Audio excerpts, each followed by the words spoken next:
अस्सलाम वालेकुम बच्चा पार्टी, कैसे हैं आप सब? ठीक ठाक हैं? आज हम बात करने जा रहे हैं टर्मिनल वेलोसिटी के ऊपर, जो कि चैप्टर नंबर 6 पार्ट 1 फिजिक्स से लिया गया है। बेटा, टर्मिनल वेलोसिटी क्या है, इसकी हम डेफिनेशन पर बात करेंगे, इसको हम डिराइव करेंगे और भी बहुत कुछ करेंगे। तो इस आर्टिकल को स्टार्ट करने से पहले, अगर अभी तक आप लोगों ने चैनल को एटॉमिक ट्यूटर को अभी तक अगर आपने सब्सक्राइब नहीं किया तो बेटा अभी सब्सक्राइब कीजिए और साथ में बेल आइकन को भी जरूर प्रेस कीजिए ताकि हर आने वाली नई वीडियो आप तक सबसे पहले पहुंच सके। तो आइए बेटा स्टार्ट करते हैं टर्मिनल वेलोसिटी। जैसे कि मैंने कहा कि टर्मिनल वेलोसिटी को स्टार्ट करने से पहले हम एक दो चीजों से इसकी अहमियत का अंदाजा लगाएंगे।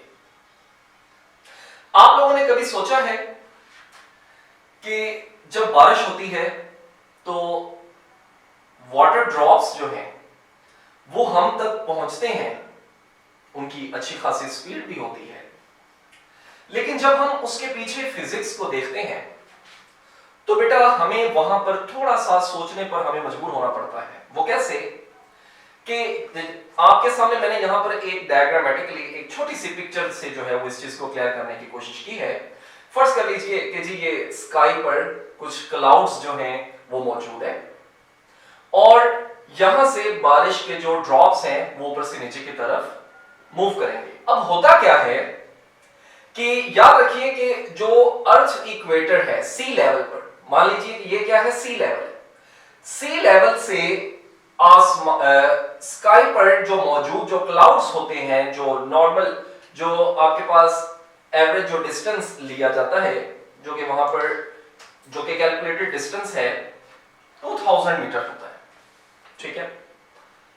तो ये जो फासला है यहां से लेके यहां तक 2000 मीटर लिया जाता है।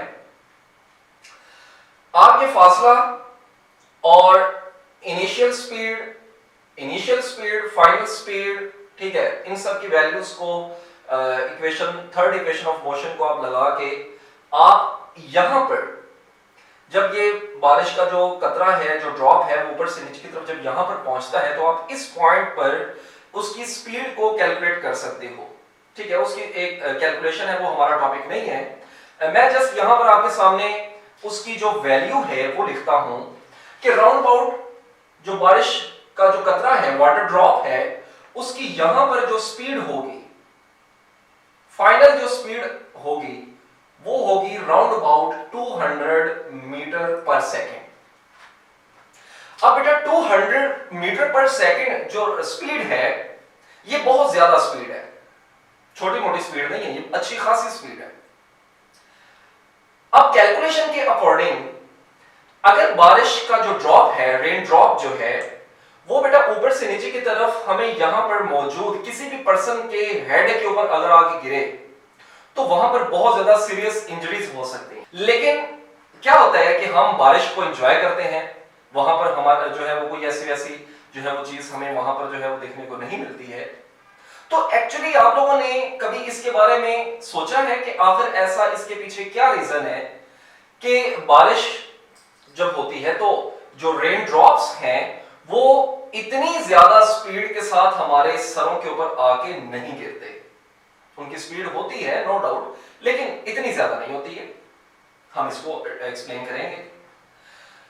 अच्छा, फिर हम एक और एग्जांपल लेते हैं। आप लोगों ने देखा होगा कि अगर एक अच्छी खासी हाइट से एक पर्सन जो है वो छलांग लगाता है तो वो जमीन पर जब आके गिरता है तो बहुत ज्यादा सीरियस इंजरीज हो सकती हैं, बहुत नुकसान हो सकता है, ठीक है। लेकिन अगर एक हाइट, अच्छी खासी हाइट से जब एक पर्सन जंप लेता है by the help of parachute को बांध के अगर वो जंप करता है तो क्या होता है कि वो इजीली लैंड कर जाता है और पैराशूट के साथ वो बिल्कुल एक मुस्तकिल वेलोसिटी के साथ जो है ऊपर से नीचे की तरफ मूव करता है। तो आप लोगों ने इसके बारे में भी कभी सोचा है कि इन दोनों के अंदर क्या डिफरेंस है, ठीक है। तो ये भी, इसके पीछे भी एक वही रीजन है बारिश के कतरे, पानी के ड्रॉप्स जो है, वाटर ड्रॉप्स जो हैं, उनका भी एक मुस्तकिल वेलोसिटी के साथ ऊपर से नीचे आना, और कोई भी एक खदशा किसी भी खतरे के जो है वो लाहक नहीं होता उसका करना, उसके पीछे भी एक रीजन है।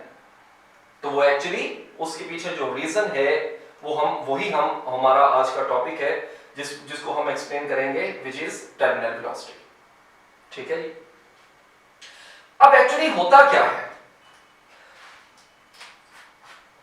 तो असल में इसके पीछे जो रीजन है वो ये है कि क्लाउड से सपोज यहां पर, अच्छा एक चीज आप लोगों को मैं रिकॉल करवाता चला जाऊं, कोई भी चीज जो कि फ्री फॉल मूव करती है, खुद ब खुद ऊपर से नीचे की तरफ मूव करती है under the action of gravity, तो वहां पर उसका जो एक्सेलरेशन होता है वो क्या होता है, वो ग्रेविटेशनल एक्सेलरेशन होता है, जिसकी वैल्यू 9.8 मीटर पर सेकंड स्क्वायर होती है। अच्छा, इसको हम आप लोग प्रीवियस क्लासेस के अंदर ये चीज बेटा डिस्कस करके आए हैं कि g को हम अप्रोक्सीमेटली इक्वल टू 10 मीटर पर सेकंड स्क्वायर भी लिख लेते हैं। ठीक है, तो वो कोई इशू नहीं है, अप्रोक्सीमेशन के साथ इसको आप लिख सकते हैं। तो क्या होता है, अब असल में क्या है कि इसका कॉन्सेप्ट बहुत सारे बच्चे जो हैं वो नहीं जानते होते हैं कि ये जो लिखा हुआ है g की वैल्यू 10 मीटर पर सेकंड स्क्वायर ग्रेविटेशनल एक्सेलरेशन, इसका असल कॉन्सेप्ट क्या है। ठीक है, तो ये भी आपको पता होना चाहिए, और इसकी जो एक्सप्लेनेशन है उसको मैं यहां पर लेता हूं। तो बेटा ये जो रेन ड्रॉप है, ये जब ऊपर से नीचे की तरफ मूव करता है, तो मैं 1 सेकंड्स के साथ इसको जो है वो, इसकी जो मोशन है उसको मैं शो करता हूं।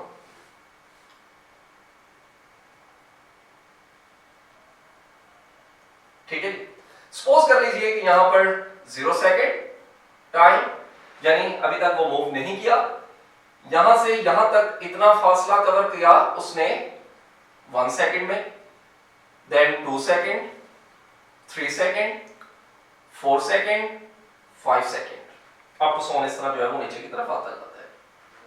अच्छा, अब जो मेन चीज ये जो समझने वाली है वो बेटा क्या है, अगर आपकी इजाजत हो तो मैं ऐसे लिख सकता हूं g की वैल्यू को 10 मीटर पर सेकंड पर सेकंड। देखे ना, मैं इस चीज को, ये जो आपके सामने लिखा हुआ है, इसको मैं ऐसे लिख सकता हूं। कैसे लिख सकता हूं, अभी यहां पर देखिएगा, ये जो सेकंड है ये नीचे आके क्या बन जाएगा, सेकंड स्क्वायर, और वो वाला जो सेकंड स्क्वायर ऊपर जाएगा तो वो बेटा किसके इक्वल आ जाएगा, वो सेम टू सेम इसी के ही इक्वल आ जाएगा। ठीक है ना, 10 मीटर पर सेकंड स्क्वायर के इक्वल ही आ जाएगा। ठीक है, तो यानी कि हम इसको इसके इक्वल लिख सकते हैं। अच्छा, होता क्या है कि ये जो बेटा यहां पर लिखा हुआ है ना मीटर पर सेकंड, ये किसका यूनिट है, इसको तो हम वेलोसिटी बोलते हैं। ठीक है, तो इसका मतलब क्या है, ये सिर्फ समझने के लिए सारा, यानी 10 ये क्या आ जाएगी, वेलोसिटी पर सेकंड।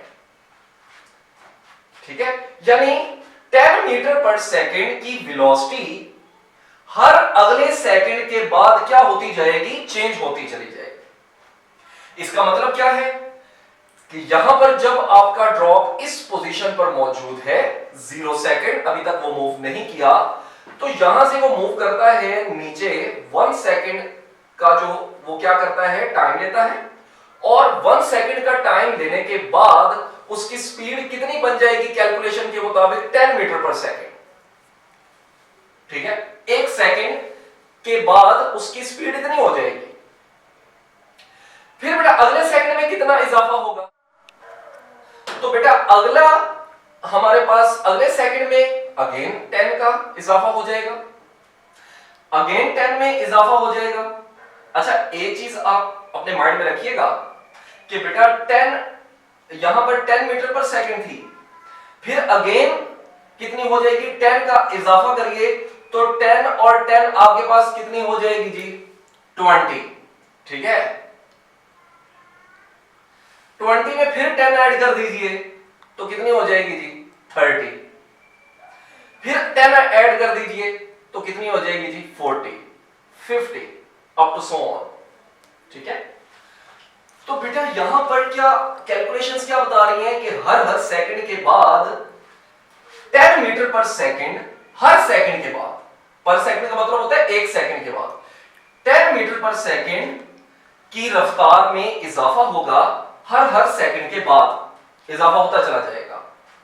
तो इस तरह ये स्पीड जो है वो बढ़ती जाती है और इसी ही स्पीड के अंदर जो चेंज आता जाता है उसी ही चेंज को हम क्या बोलते हैं, एक्सेलरेशन बोलते हैं। अब इस कैलकुलेशन से बेटा हमें एक बात समझ में आती है, वो क्या, वो ये कि जैसे जैसे ड्रॉप आपका ऊपर से नीचे की तरफ मूव करता है तो उसकी स्पीड में क्या होता है, इजाफा होता है, क्योंकि ग्रेविटेशनल जो फोर्स है वो ऑब्जेक्ट्स को ऊपर से नीचे की तरफ क्या करती है, खींचती है।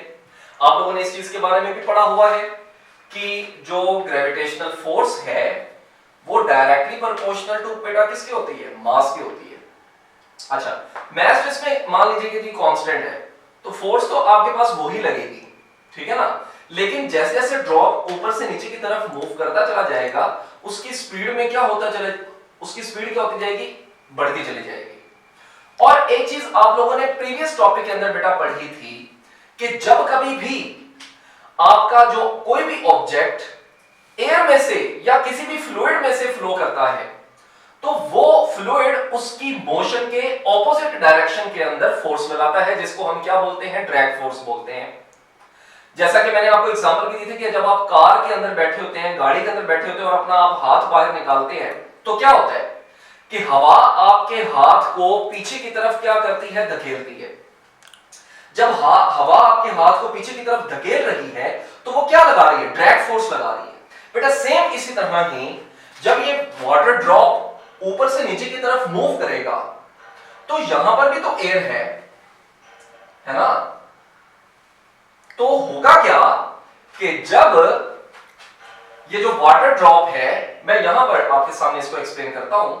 मान लीजिए ये वाटर ड्रॉप है, यहां पर क्या है बेटा, एयर है, ठीक है, ये एयर है सारी। जब वाटर ड्रॉप ऊपर से नीचे की जानिब मूव कर रहा है, किसकी वजह से, अपने वेट की वजह से, ठीक है, ग्रेविटेशनल फोर्स की वजह से, ग्रेविटेशनल फोर्स की वजह से ऊपर से नीचे की तरफ मूव कर रहा है।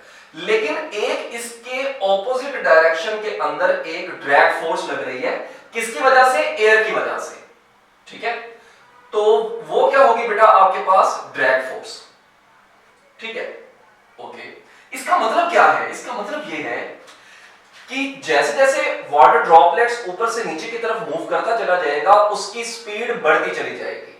और हम ये बात बेटा जानते हैं कि याद रखिए कि जो ड्रैग फोर्स होती है वो स्पीड के डायरेक्टली प्रोपोर्शनल होती है। ये बात आप लोगों ने याद रखनी है, ये पीछे भी पढ़ी है हमने कि जैसे जैसे किसी ऑब्जेक्ट की स्पीड बढ़ेगी किसी भी फ्लूइड के अंदर तो वहां पर उसकी ऑपोजिट डायरेक्शन के अंदर लगने वाली जो ड्रैग फोर्स है, ये जो इसके ऑपोजिट डायरेक्शन के अंदर जो लग रही ड्रैग फोर्स है वो भी क्या होगी, बढ़ेगी।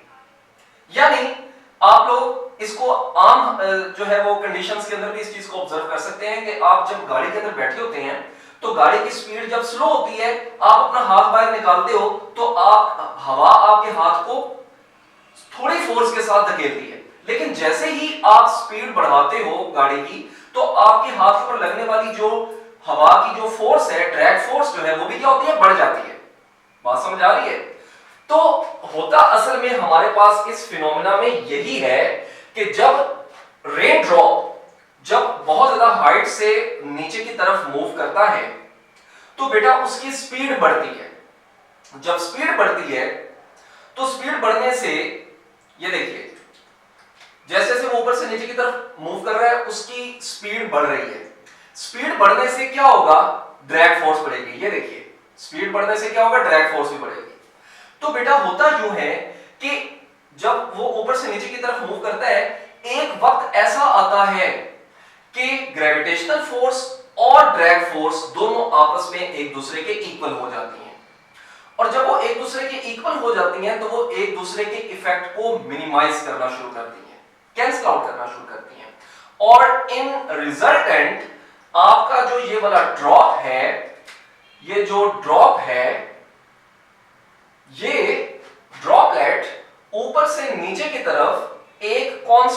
स्पीड से बेटा मूव करता है। और इस ड्रॉपलेट की ऊपर से नीचे की तरफ एक जो कांस्टेंट स्पीड है, कांस्टेंट वेलोसिटी है, इसी ही कांस्टेंट वेलोसिटी को बेटा हम क्या बोलते हैं, टर्मिनल वेलोसिटी बोलते हैं। ठीक है, तो इसकी हम डेफिनेशन भी करेंगे अभी। तो बेटा आपको ये आई होप सो कि ये समझ आ गया होगा कि जो ऐसी कांस्टेंट वेलोसिटी किसी भी ऑब्जेक्ट की, कि जब आपका ऑब्जेक्ट किसी भी एक हाइट से, किसी भी एक डिस्टेंस से खुद ब खुद ऊपर से नीचे की तरफ मूव करता है, फॉल करता है, तो उसकी एक मुस्तकिल वेलोसिटी उसको जरूर मिलती है आफ्टर सम टाइम, जिसके साथ वो ऊपर से नीचे की तरफ मूव करता है। तो हम उसी ही कांस्टेंट वेलोसिटी को बेटा नाम दे देते हैं टर्मिनल वेलोसिटी का। ठीक है जी। तो बेटा इसकी हम डेफिनेशन करते हैं कि the maximum constant velocity acquired by an object when it is falling freely through a fluid when drag force becomes equal to the weight of the body. ठीक है, यानी इससे क्या मुराद है, द मैक्सिमम कांस्टेंट वेलोसिटी, वो maximum constant velocity, वो ज्यादा से ज्यादा एक कांस्टेंट वेलोसिटी जो कि कोई भी ऑब्जेक्ट एक्वायर करता है, हासिल करता है, या जिसकी वो वेलोसिटी होती है, कब, जब वो फ्रीली फॉल कर रहा हो, खुद ब खुद मूव कर रहा हो किसी भी फ्लूइड के अंदर से। सपोज जैसा कि ये ड्रॉप किस में से फ्लो कर रहा था, किस में से मूव कर रहा था, एयर में से फ्लो कर रहा था, और इसकी मोशन के दौरान इसकी जो ड्रैग फोर्स है, जो इसके ऊपर लगने वाली जो ड्रैग फोर्स है, वो किसके इक्वल आ गई है, उसके वेट के बराबर, यानी ग्रेविटेशनल फोर्स के बराबर आ चुकी है। तो बेटा उस हम कांस्टेंट वेलोसिटी को क्या कहते हैं, टर्मिनल वेलोसिटी का नाम देते हैं। ठीक है जी। तो बेटा अब हम टर्मिनल वेलोसिटी को प्रॉपर्ली ड्राइव करते हैं। तो कंसीडर कर लीजिए कि हमारे पास एक ड्रॉप है, ठीक है, वेरी लाइट, जिसका मास है, और ये मूव कर रहा है ऊपर से नीचे की तरफ। किस फ्लूइड के अंदर से मूव कर रहा है, ये एयर में से मूव कर रहा है।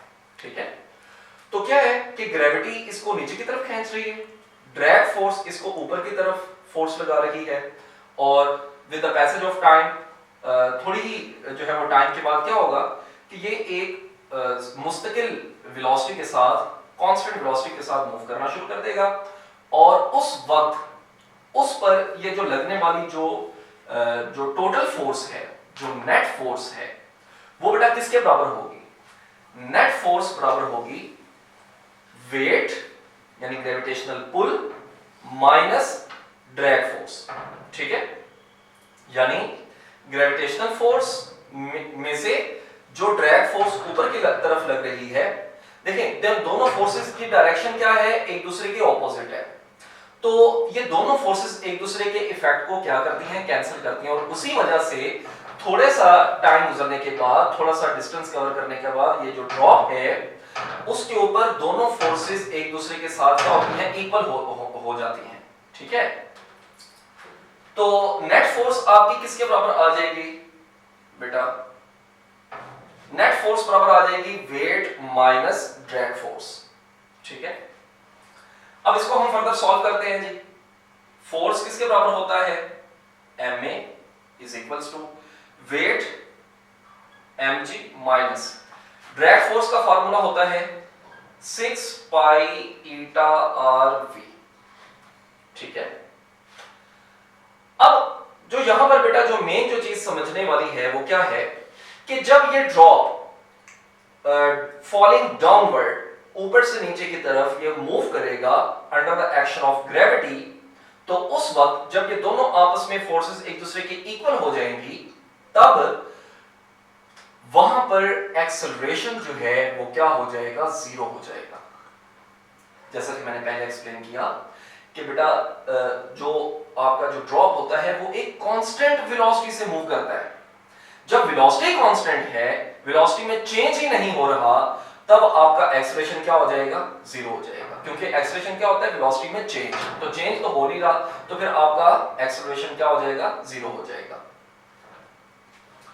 तो एक्सेलरेशन की जगह पर 0 पुट करेंगे जी। तो बेटा ये वाली टर्म सारी क्या हो जाएगी 0 और mg minus 6 pi eta are V. ठीक है। अच्छा अब आप इस टर्म को उठा के इस तरफ ले जाइए माइनस वाली को, तो आपके पास क्या आ जाएगा 6 pi eta are v, this is eta viscosity coefficient is equal to mg। Clear? अब जो यहां पर बेटा ये जो v है this is actually the terminal velocity, so we have to calculate this value. तो क्या होगा, आप इस वैल्यू को टर्मिनल वेलोसिटी जो लिखा हुआ है इसको आप इसी तरफ रहने दो और इस पूरी की पूरी टर्म को आप उठा के दूसरी तरफ ले जाओगे तो क्या हो जाएगी, वो डिवाइड हो जाएगी। तो आपके पास बेटा क्या आ जाएगा, terminal velocity is equals to mg over 6 pi eta are.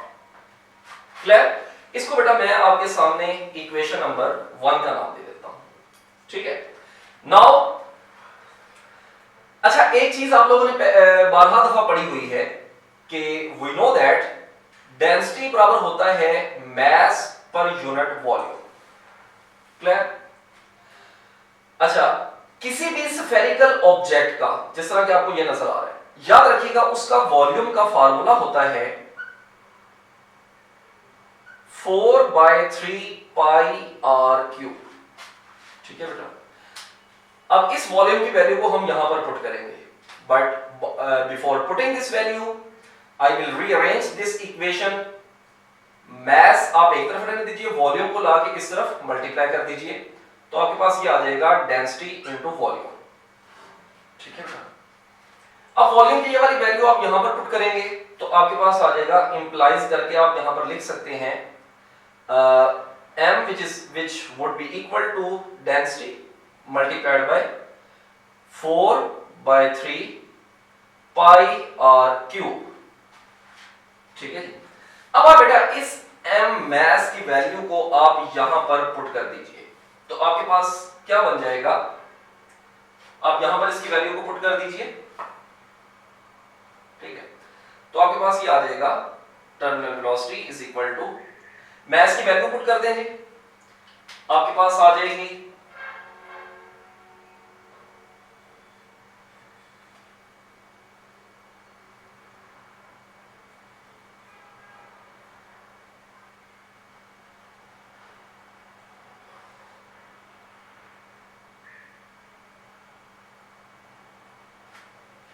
जी। तो बेटा आपके पास ये वैल्यू आ जाएगी।